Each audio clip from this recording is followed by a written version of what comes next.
देश की राजधानी दिल्ली में सर्दी का सितम जारी है। दिल्ली एनसीआर समेत पंजाब, हरियाणा, राजस्थान में शीतलहर अगले कुछ दिनों तक जारी रहेगी, ऐसी संभावना है। आईएमडी यानी मौसम विभाग के मुताबिक आज भी भीषण से अधिक भीषण ठंड हो सकती है। उसके बाद तापमान थोड़ा बढ़ेगा।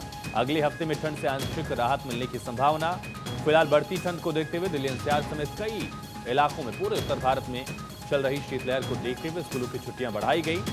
दरअसल पिछले कुछ दिनों दिल्ली, नोएडा, गाजियाबाद में पारा तेजी से लुढ़क रहा है, जिसके कारण कुछ राज्यों में स्कूलों की छुट्टियां बढ़ा दी गई हैं। तो कुछ जगहों पर स्कूलों की टाइमिंग भी जो है वो बदली गई है। और ठंड से भी राहत नहीं, ट्रेन और हवाई यातायात प्रभावित। कई राज्यों में स्कूलों की छुट्टियां बढ़ा दी गई हैं। सर्दी का सितम जारी है। दिल्ली से लेकर मेरठ, मुरादाबाद, कानपुर, जयपुर तक शीतलहर के प्रकोप के बाद लोग ठंड से ठिठुर रहे हैं, घरों में कैद हैं या फिर अलाव का सहारा लेकर ठंड से बचने की कोशिश कर रहे हैं। और इसी सिलसिले में कई राज्यों में स्कूलों की छुट्टियां बढ़ा दी गई हैं। कुछ जगह जिन बच्चों के बोर्ड एग्जाम्स हैं वहां पर स्कूल की टाइमिंग में बदलाव किया गया है। लेकिन फिलहाल मौसम से राहत मिलने की उम्मीद कम है। कल भी इसी तरह का मौसम दिल्ली एनसीआर में बना रहेगा। हालांकि मंगलवार के बाद बुधवार से आंशिक राहत मिलने की संभावना है, थोड़ी राहत मिल सकती है।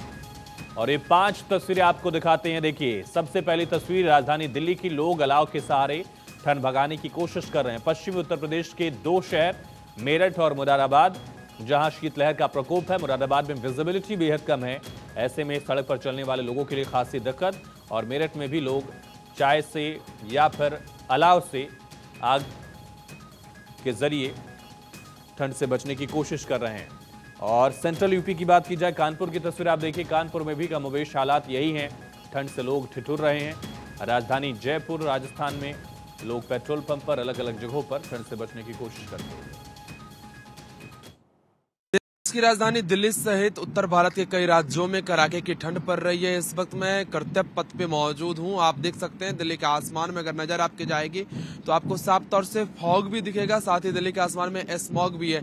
लेकिन 26 जनवरी की रिहर्सल भी चल रही है इस वक्त कर्तव्य पथ पर। आप देख सकते हैं कि जो पैरामिलिट्री फोर्स के जवान है वो 26 जनवरी के रिहर्सल करते हुए आपको दिख जाएंगे। लेकिन मिनिमम टेम्परेचर की बात करें तो दिल्ली का जो मिनिमम टेम्परेचर है वो आज 7 डिग्री सेल्सियस दर्ज किया गया है। तो वही अधिकतम तापमान 15 डिग्री सेल्सियस रहने की अनुमान जताई गई है। उत्तर भारत सहित कई राज्यों में कड़ाके की ठंड पड़ रही है, जिससे जो आप कह सकते हैं जो हवाई मार्ग है और रेल मार्ग ये भी बाधित हुई है। फॉग के कारण कई ट्रेनें, तकरीबन 20 से ज्यादा ट्रेनें लेट से चल रही है। तो वहीं 20 से ज्यादा इंटरनेशनल और डोमेस्टिक जो फ्लाइट है वो भी लेट से दिल्ली एयरपोर्ट पहुंच रही है। वहीं आईएमडी के अनुमान है कि आज दिल्ली सहित कई राज्यों में हल्की बारिश हो सकती है। अगर देश की राजधानी दिल्ली में बारिश होती है जैसा कि मौसम विभाग का पूर्वानुमान है, तो दिल्ली में जो कड़ाके की ठंड है वो और बढ़ जाएगी और पारा और लुढ़केगा। क्योंकि आज की अगर मिनिमम टेम्परेचर की बात करें तो दिल्ली में आज मिनिमम टेम्परेचर 7 डिग्री सेल्सियस दर्ज किया गया है। तो वहीं अधिकतम तापमान 15 डिग्री सेल्सियस रहने की अनुमान जताई गई है। वहीं अगर विजिबिलिटी की बात करें तो 500 से ज्यादा विजिबिलिटी फिलहाल दिल्ली की दर्ज की गई है। कैमरामैन कृष्ण देव के साथ किशोर कुमार झा, भारत 24 दिल्ली। तो पूरे उत्तर भारत में सर्दी का सितम दिख रहा है। शीतलहर के कहर से लोग परेशान हैं। किस तरह की दिक्कतें लोगों के सामने आ रही, देखिए।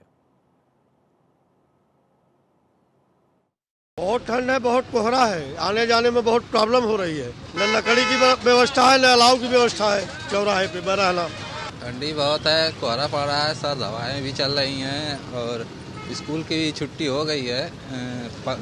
10-15 दिन की स्कूल बंद हो गए हैं। और अभी तो आगे भी मौसम विभाग का अनुमान है कि ठंडी पड़ सकती है।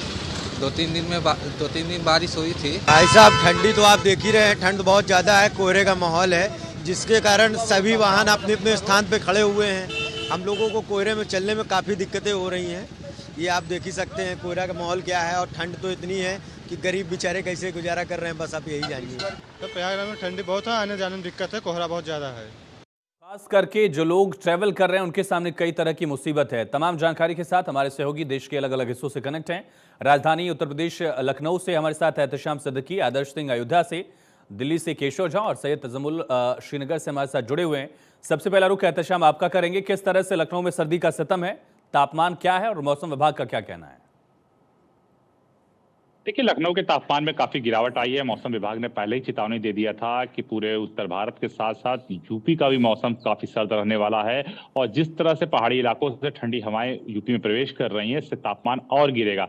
आने वाले 2-3 दिनों में जोरदार बारिश होने की भी चेतावनी जारी कर दी गई है। इसलिए पूरे उत्तर प्रदेश में 10 जनवरी तक सभी स्कूलों को बंद करने का निर्देश जारी कर दिया गया। साथ ही लोगों से को भी ये भी हिदायत दी गई है कि कोई भी व्यक्ति अपने घर से जब भी निकलता है तो पूरी तरह से पहन ओढ़ के निकले और फालतू बाजार में या फालतू घूमने ना जाए, क्योंकि जिस तरह से कोल्ड अटैक होने की वजह से पेशेंट्स की संख्या हॉस्पिटलों में बढ़ी है, उससे कहीं ना कहीं चिंता का विषय है। हाँ, गरीबों को दिक्कतों का सामना करना पड़ रहा, लेकिन उत्तर प्रदेश सरकार ने हर जगह पर रैन बसेरा और कंबलों का बेहद अच्छा इंतजाम किया है, जिससे अधिकारियों को निर्देश ये भी दिया गया है कि कोई भी आदमी खुले में सोने ना पाए। लेकिन सबसे बड़ी राहत की बात है कि जो बच्चों का स्कूल है वो पूरी तरह से बंद है। हाँ, इस ठंड की वजह से जो सब्जियां हैं उसकी सप्लाई पर काफी असर पड़ा, जिसकी वजह से थोड़ी सब्जियों के रेट जरूर बढ़े हैं। जो आम लोग हैं वो घर से नहीं निकल रहे हैं, जिसकी वजह से जो डेली रोज कमाने वाले लोग हैं उनको दिक्कतों का सामना करना पड़ा। तो सबसे ज्यादा मार जो झेलनी पड़ रही है वो गरीबों को झेलनी पड़ रही है, कि गरीबों को रोज कमाना पड़ता है और उसके लिए रोज अनाज की व्यवस्था करनी पड़ती है। साथ ही उसको सोने और कपड़े के लिए भी गर्म काफी परेशानियों का सामना करना है। प्रशासनिक अमला पूरी कोशिश में लगा हुआ है कि उत्तर प्रदेश में जो ठंड पड़ रही है उससे लोगों से बचाया जा सके, लोगों को रैन बसेरे में टिकाया जाए। तो सरकारी इंतजाम काफी अच्छे हैं, लेकिन जो ठंड है वो आने वाले वक्त में और भी बढ़ेगी, जिससे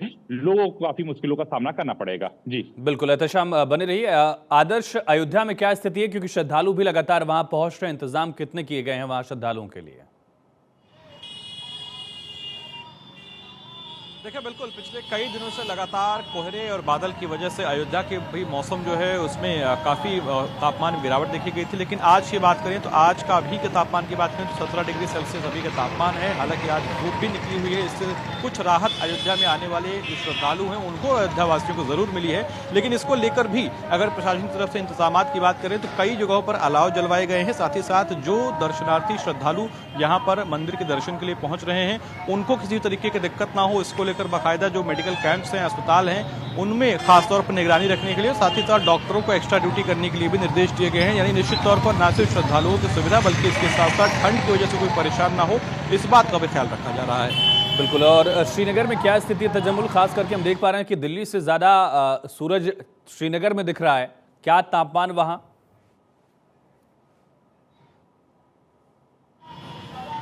है जम्मू में +4 टेम्परेचर रात को गया, श्रीनगर में -5 डिग्री गया, कुपवाड़ा, बारामूला और बाकी जगहों में -5 और -6 के आसपास गया और लद्दाख में -12 के आसपास गया, नोबरा, कालके और ज़ंस्कार इलाके में।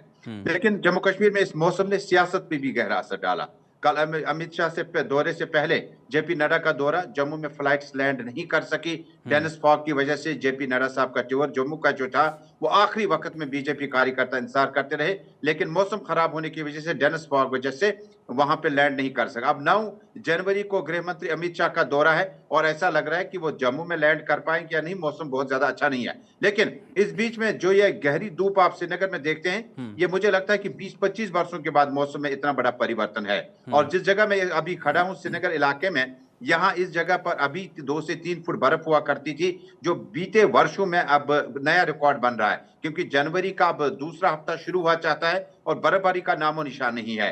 लेकिन इसी बीच में जो धुंध है वो श्रीनगर से खत्म हो चुकी है। ये धुंध जो है ये अब ट्रांसफर हो चुकी है जम्मू की तरफ, जहां गहरी धुंध की वजह से फ्लाइटें रद्द हो गई हैं और इंडिगो फ्लाइट, उनके साथ साथ बाकी कंपनीज के जो एयरवेज हैं उनकी फ्लाइटें जो है जम्मू में लैंड नहीं कर पा रही हैं। श्रीनगर में ये जो तापमान है, -5 डिग्री में रात गुजर गई, लेकिन दिन में टेम्परेचर बेहतर होगा।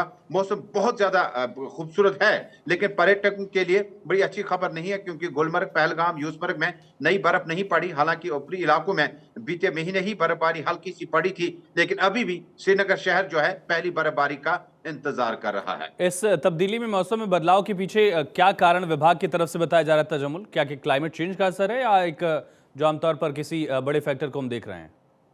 देखिए, ग्लोबल वार्मिंग और उसके बाद जम्मू कश्मीर में जिस वक्त आप देखते हैं ये मौसम जो है ये बीते कई वर्षों से, कई दहाइयों से तब्दील होने लगा है। और इसमें मौसम जानकार बता रहे हैं कि वेस्टर्न डिस्टर्बेंस जम्मू कश्मीर में किस हफ्ते में किस हदूद में दाखिल होगी, वो उनका दाखिला जो है फिलहाल नहीं हो पा रहा है। हालांकि समर्स में बारिशें बहुत कम हुई, जिसकी वजह से काफी डिपार्टमेंट्स पर असर पड़ा। लेकिन जम्मू कश्मीर आते आते इस साल जो मौसम बड़ा तब्दील हो चुका है। मौसम विभाग के मुताबिक 15 जनवरी तक बर्फबारी की कोई प्रेडिक्शन कश्मीर प्रोविंस में या श्रीनगर में नहीं है। इसके पीछे वेस्टर्न डिस्टर्बेंस का जो स्पेल श्रीनगर या वैली में दाखिल होगा, उसके बाद मौसम में तब्दीली आ सकती है। ठीक है, आप बने रहिए हमारे साथ। केशव, हमने वो तस्वीरें भी दिखाई जहां रिपब्लिक डे को लेकर तैयारियां की जा रही हैं, रिहर्सल की जा रही है कर्तव्य पथ पर। लगातार वहां फॉग का असर भी देखा जा रहा है। फ्लाइट्स में और साथ ही ट्रेनों के संचालन में इसका कितना असर है? जी बिल्कुल आयुष, आपने सही कहा। देश की राजधानी दिल्ली सहित उत्तर भारत के कई राज्यों में कड़ाके की ठंड पड़ रही है, जिसका असर साफ तौर से आम लोगों के जीवन में भी पड़ रहा है। खासतौर से अगर देश की राजधानी दिल्ली की बात करें तो दिल्ली में जो आज मिनिमम टेम्परेचर है वो 7 डिग्री सेल्सियस दर्ज किया गया है, तो वहीं अधिकतम 15 डिग्री सेल्सियस रहने की अनुमान जताई गई है। IMD की तरफ से पूर्वानुमान भी लगाया गया है कि आज दिल्ली, हरियाणा, जैसे कि केशव हम देख पा रहे हैं, आप शायद कर्तव्य पथ पर ही हैं, एक बार तस्वीरें भी दिखाइएगा आप जानकारी देने के साथ साथ। जी बिल्कुल आयुष, मैं तस्वीरें भी आपको दिखाने की कोशिश करूंगा। मैं विजय चौक पे मौजूद हूँ। यहाँ पर सुबह के टाइम में रोजाना अभी 26 जनवरी के परेड की रिहर्सल भी होती है, जिसके लिए सुबह सुबह जो पैरामिलिट्री फोर्स के जवान होते हैं वो पहुंचते हैं। लेकिन अभी 10 बज गए हैं, इसलिए 9 बजे से पहले ही रिहर्सल खत्म कर दिया जाता है। लेकिन अगर तब बात करूँ रेल मार्ग की, तो रेल मार्ग पे भी फॉग का असर देखने को मिल रहा है। 20 से ज्यादा ट्रेनें लेट चल रही है या कई ट्रेनों को कैंसिल कर दिया गया। साथ ही इंटरनेशनल और डोमेस्टिक फ्लाइट भी 20 से ज्यादा प्रभावित हुई है। विजिबिलिटी कम होने के कारण दिल्ली एयरपोर्ट पर लेट से लैंड कर पा रही है, टेक ऑफ कर पा रही है, तो कहीं 5 से ज्यादा फ्लाइट को कैंसिल भी कर दिया गया है। यही स्थिति है उत्तर भारत के कई राज्यों में फॉग बहुत ज्यादा है, जिसके कारण वहां से आने वाली फ्लाइट और ट्रेन मार्गों पर भी इसका असर साफ तौर से देखने को मिल रहा है। लेकिन IMD का जो पूर्वानुमान है, अगर दिल्ली में आंशिक रूप से अगर आज बारिश होती है तो ये पारा और लुढ़केगा। आप कह सकते हैं अगर आज 7 डिग्री सेल्सियस मिनिमम टेम्परेचर दर्ज किया गया है, तो आप कह सकते हैं बारिश के बाद ये 5 से नीचे भी जा सकती है, जिसके बाद दिल्ली वालों की मुश्किलें और बढ़ सकती है। ठीक है, एहतशाम इंतजाम निगम की तरफ से, सरकार की तरफ से, प्रशासन की तरफ से क्या किए गए हैं? हमने देखा मुख्यमंत्री भी गोरखपुर में रैनबसेरों में पहुंचकर इंतजामों को चेक कर रहे थे। क्या स्थिति है वहां? देखिए, उत्तर प्रदेश सरकार के मुख्यमंत्री योगी आदित्यनाथ लगातार आज अफसरों को निर्देश दे रहे हैं कि जो गरीब हैं उनको अलाव का इंतजाम किया जाए, उनको कंबल का इंतजाम किया जाए। और अब तो उत्तर प्रदेश सरकार ने अपने 6 सालों में पूरे प्रदेश भर में पक्के रैन बसेरे बना लिए हैं, जहां पे पक्के बेड लगे हुए हैं, हीटर लगे हुए हैं, कंबल लगे हैं, खाने का इंतजाम भी है। और मुख्यमंत्री लगातार ये निर्देश दे रहे हैं कि जब भी अधिकारी रात में निकले तो अपने साथ कंबल और खाने का पैकेट जरूर ले। मुख्यमंत्री की हमेशा आदत रही है कि जब भी वो किसी को कंबल देते तो खाने का पैकेट जरूर देते। सरकार की पूरी कोशिश है कि अगर पेट भरा रहेगा, कंबल से वो शरीर ढका रहेगा, तो ठंडक बेहद कम लगेगी। साथ ही सभी हॉस्पिटलों को दिशा निर्देश दिया गया है कि वहां पे आने वाले मरीजों को खास तौर से उपचार दिया जाए। चलिए, बिल्कुल एहतशाम, तमाम जानकारी के लिए, और केशव और साथ ही आदर्श और तजम्मुल, आपका तमाम जानकारी के लिए बहुत शुक्रिया।